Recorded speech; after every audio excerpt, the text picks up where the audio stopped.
First off, before we kind of record, let me thank you all for coming. I know it's an imposition, but it's important. The overall backdrop. Let me just say a couple words. Overall backdrop, then we'll take questions. And I just said something to the effect just as I was walking in. Big picture. The threats are changing rapidly. The threats that face Canada, the threats that face the alliance, evolution of the technical threats, if I can put it that way, from hypersonic missiles to autonomous warfare, hybrid warfare, the adversaries, Russia as a direct adversary. So that evolution is there. There's a process of shifting burdens. We've known about that, shifting burdens towards within the alliance, away from the United States. United States still in the alliance without question, but shifting towards Europe and Canada, and those burdens being picked up. And the capacities are being built, and you've seen recent announcements. There's more announcements today from Canada in terms of our procurement, building capacity, across maritime capacity with the sub announcement, light vehicles, munitions, the aircraft announcement, which we've now seen endorsed by NATO with the Global Eye, and that puts us in a position. Last point, and then we'll go to questions. The way we see things is a NATO that is moving towards burden shifting, more regional integration within a NATO umbrella. And so, par rapport le Canada, et c'est l'Arctique, c'est la responsabilité de l'Amérique du Nord, et puis en effet une crescent de l'Arctique juste du mer du Baltique. OK. Concernant, M. Carney, oui. la Banque de la Défense, il oui. semble y avoir des discussions avec la Grande-Bretagne. Est-ce qu'il pourrait y avoir une sorte de fusion avec l'initiative britannique là-dessus? J'ai eu une discussion hier soir avec M. le Premier ministre Starmer. Il y a des discussions tout le temps. J'ai eu une discussion il y a quelques semaines avec M. Brown, l'envoi spécial pour le Royaume-Uni. Des initiatives, selon nous, ils sont complémentaires. Parce qu'il y a une banque qui donne des prêts, des investissements. C'est l'initiative du Canada et 8 autres pays à ce moment-ci. Et c'est plus une initiative d'approvisionnement du Royaume-Uni. Mais on peut voir les concordances entre les deux.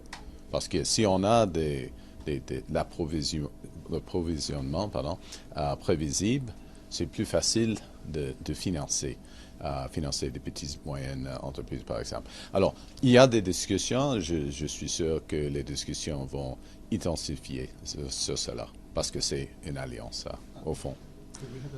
In English, I'll shorten it. Complementarities between the two initiatives. The MDM, the initiative of the United Kingdom, is pretty much a procurement initiative, sovereign procurement. There's an obvious complementarity between that and a bank, which is what the DSRB is. If you have more predictable procurement, it's easier to finance against it. I mentioned that I spoke with Prime Minister Starmer about it last night. There's been discussions amongst our officials. I'm sure those will pick up. It's an alliance after all, and we're all looking for the best ways to move forward as these capacities build up. The Secretary General said coming into this meeting that he would like to see from alliance members a clear and credible plan towards 5%. So did we present a comprehensive plan to NATO? At the same time, the C.D. Howe Institute has also said that Canada needs to be fiscally transparent about how it's spending defense dollars. And so publicly, can you say what our plan is for 5%? Well, the first thing is, and this is what the public needs to know, is that the commitment at NATO is 5% 2035, so it's 9 years from now. First point. Second point, in a world where threats are evolving rapidly and burdens are shifting, what is also was agreed at the Hague Summit is that those objectives, those percentages, will be reviewed in 2030. Okay, so those two things are part of the overall environment. That's sensible, and Canadians expect us to be sensible. We have a need to increase our defense spending, increase our resilience spending to protect Canadians first and foremost and to support our allies. And we have some catch-up to do, without question. I came into government, we were spending 1.4% of GDP on defense, direct defense expenditure. We got that to 2% in the first time since the fall of the Berlin Wall. That's going to scale up to 2.5% over the fiscal framework over the course of the next 4 years. And in addition, we're spending 1.5% of GDP around resilience. So by the NATO definition, before the end of this decade, we are spending 4%. I'll remind, the 5% is out there. What's important, what people care about is, I mean, yes, the bond market cares about and being responsible with taxpayer dollars, that's fundamental. But what matters is those capacities. What are we actually spending the money on? The first thing we spent money on was paying the women and men in the Canadian Armed Forces properly. Payments that match the weight of their responsibilities. In terms of fiscal transparency, I'm conscious of other questions, and we can go into this in more detail. I'm perfectly happy to. We have provision, for example, for the submarines, already provisioned for that within that fiscal track. So the decision that was announced yesterday, contract still to be negotiated, but the decision was out 2 days ago, apologize, that will not have an impact on the budget, because the money has already been set aside for that. We will lay out in the budget an update with the decisions we're taking, where the fiscal track is, where the defense spending is, how we're spending the 1.5% on defense-related expenditures, resilience expenditures, and that's the right time to do it. On burden shifting, yeah, sir. sure. Yesterday, Secretary General Rutte announced big new capabilities for NATO: airlift, refueling, yeah, area surveillance. But when President Trump arrived, all he talked about was the refusal of the allies to participate in the attack on Iran. Is there a mismatch between alliance leaders who want to talk about what NATO can do and a president who's fixated on what NATO won't do? The alliance is a defensive alliance. It's not an offensive alliance. And in a world of evolving threats, it's important that we, as your question suggests, that we put ourselves in a position where we can defend our citizens. And that defense, that robust defense, has to be highly, highly credible to deter attacks and prevent the type of suffering we're seeing in Ukraine. Is there more to do in order to be in that position? Without question. And what Canada looks to in these meetings, and all related meetings and interactions, is to identify where those gaps are and help to close them, and to do so in a transparent way. And that's a process. That's an iterative process. Yes, the President of the United States had a desire for more offensive support with respect to the Iran conflict, and it wasn't a direct ask of Canada. We didn't have the capabilities. We're not relevant from a base perspective in that theater, and that's between him and specific NATO allies. On the submarines, yeah, you've said that the economic benefits were a major part of the decision-making process. What was it that clinched it for the winning preferred bidder? Yeah. And is there a consolation prize for the prospective loser? They want to sell all kinds of things, land vehicles, etc. Well, the first thing is that the process was run by the Defense Investment Agency. So there's a series of criteria that are there. Obviously, cost is a component of it. Both bidders, as you know, I think, had met the operational thresholds of the Royal Canadian Navy. So both were, seaworthy from their perspective, or would perform the job. One of the, there's a set of related issues, though, such as sustainment. So how do we make sure that these subs are available for decades? Where does that sustainment take place? How is that expertise transferred from the bidders to Canadians and Canadian businesses, so that Canada is doing the sustainment? There's associated industrial and technical benefits that came with both of the bids, which were evaluated. So it was a series of criteria and matched or assessed on a pairs basis. If you're allocating a score of 10, who do you give it? The 7-2 and the 3-2. That's effectively the process that the DIA takes. To the second part of your question, we have a deep strategic relationship with the Republic of Korea. I had a very productive conversation with President Lee on the weekend to inform him of the decision.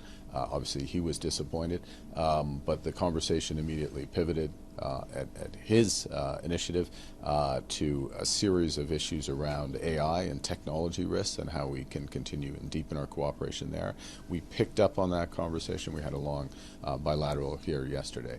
That's not a consolation prize. That is allies working together strategically on important issues. There's just a host of other issues where we're going to work with Korea and build out and continue to do Is so. Tom Pittfield's appointment to the Senate a reward for helping you win the election? Absolutely not. Tom Pittfield is an entrepreneur. He's a philanthropist. He's got deep technological knowledge about technology, and particularly with respect to the last aspect, it's we look at the Senate as a whole and what the competencies are, and obviously familiarity with government, familiar with legislative processes, other things are helpful, but we want some core competencies in there as well, and where the Senate is more deficient and there's people who are willing to serve, I'm very pleased that they are. Could you explain the mechanism You for... called Iran irresponsible just moments ago. It is irresponsible. They were, sorry, I'll let you finish your question, sorry. Yeah. What do you make of the U.S. strikes yesterday, and do you think the peace deal is threatened? Well, Si vous pouvez répondre en en français, ok, merci.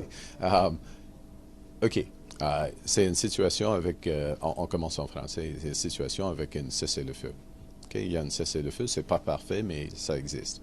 Il y a, et le cessez-le-feu a été renforcé par le président des États-Unis pendant le funéral de l'ancien chef de l'Iran pour 6 jours.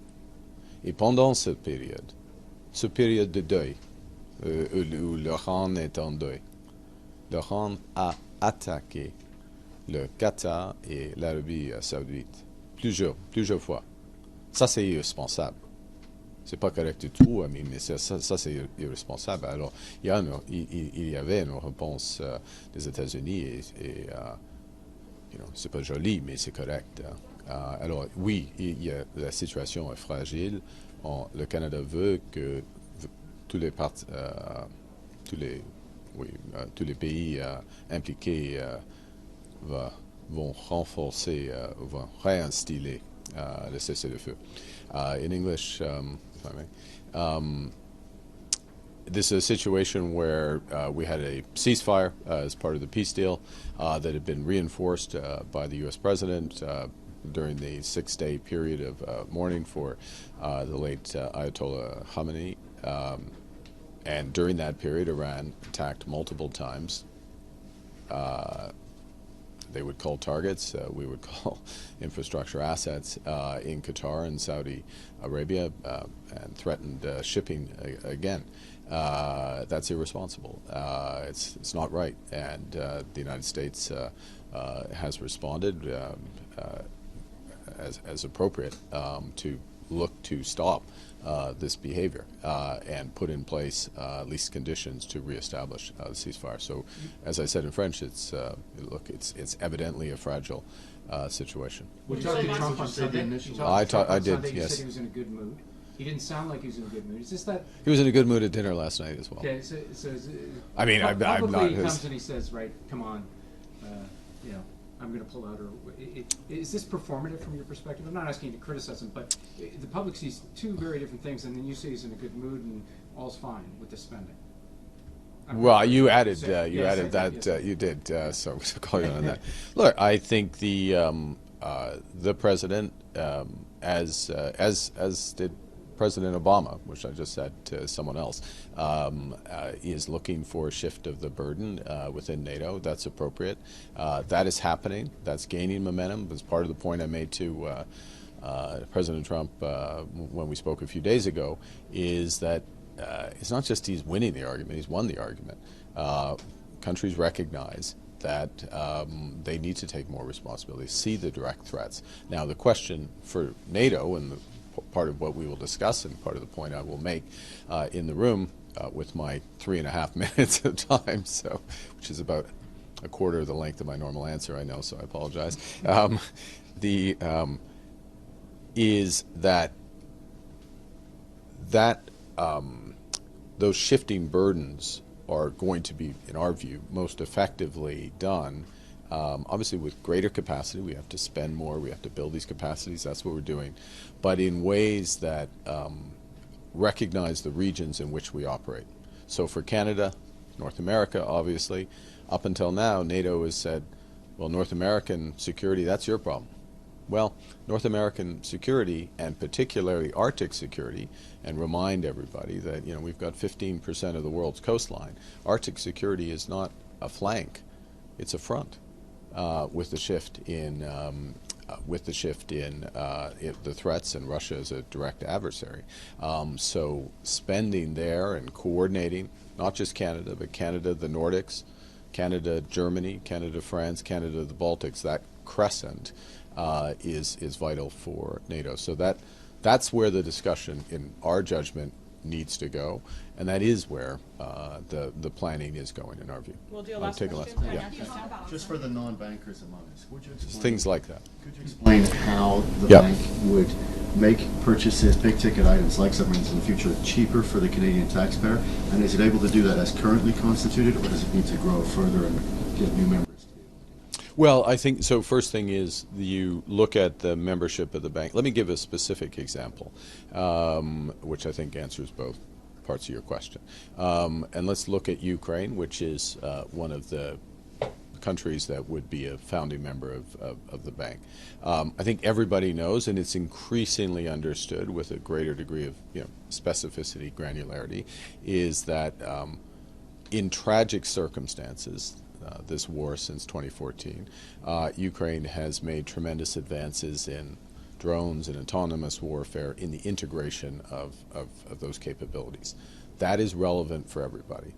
Okay, they have expertise, they have production capabilities, and we are in the process, Canada included, of partnering with Ukrainian firms, Canadian firms and Ukrainian firms partnering and building up that capacity. Now, that in and of itself creates a supply chain. I've got a firm in Ukraine, maybe several firms in Ukraine, a firm in Canada, maybe somebody in the Nordics as well, and the ability to finance across that supply chain cost effectively is tremendously valuable. It lowers the cost of it for everybody. Us partnering with Ukraine not just brings technology, but it's cheaper even in a war theater to produce many things in Ukraine because of just volumes and other factors. That also saves money for Canadian taxpayers. And what it does as well, and maybe I should end on this since we're at the NATO summit, it also pulls, tightens the alliance. It's another mechanism that builds the alliance together. And I think if I can just make one adjacent point, and this goes to taxpayers, what we don't want to do is to all build up in silos. That's very, very expensive. It's not a true alliance. It can be human nature to do that, say, okay, we need this capability. And so what Canada's been focused on is, and this, you've heard us say this many, many times, working with like-minded partners so that we exploit those complementarities, and I mean exploit in a positive sense, and that's part of what we're seeing. We see it with the GlobalEye aircraft. We're seeing it in how we will build out the submarines with the TKMS bid. Thank you, everyone. I talked about